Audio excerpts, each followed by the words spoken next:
72 కోట్ల true అబ్బారం variable ఛార్జీలతో కలుపుకుంటూ 2149 కోట్లు గత ఏడాది ధరల సవరణకు జెన్కోకు అనుమతి డిస్కంలకు ఏపీఆర్సీ ఆదేశం అంటూ కరెంటు ఛార్జీలు భారీగా పెరగబోతున్నాయి అన్నటువంటి వార్తని ఇక్కడ హైలైట్ చేశారు.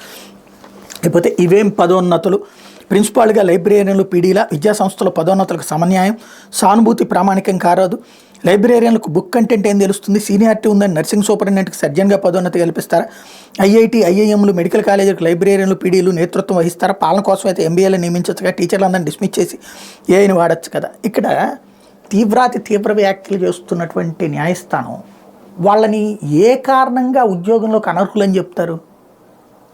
ఒక కామర్స్ చేసినటువంటి ఆయన, ఎంకామ్ చేసినటువంటి ఆయన ప్రిన్సిపాల్గా ఉన్నాడు.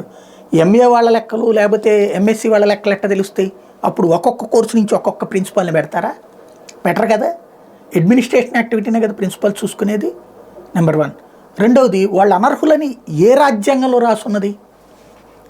నెంబర్ 3, ఇప్పుడు ఒక లాయరు ఏకంగా జడ్జి అయిపోతున్నాడు, హైకోర్టు జడ్జి, సుప్రీంకోర్టు జడ్జి అయిపోతున్నాడు.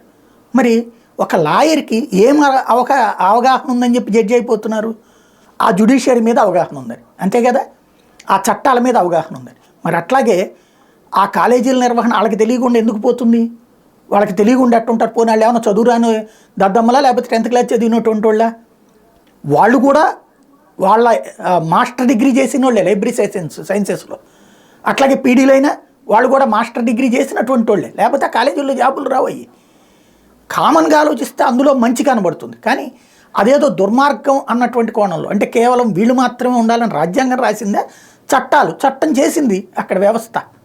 ఆ చట్టం ఏ రాజ్యాంగానికి విరుద్ధం? అందరికీ హక్కు అనేటువంటి రాజ్యాంగ అధికారాన్ని ఎలా కాలరాస్తారు?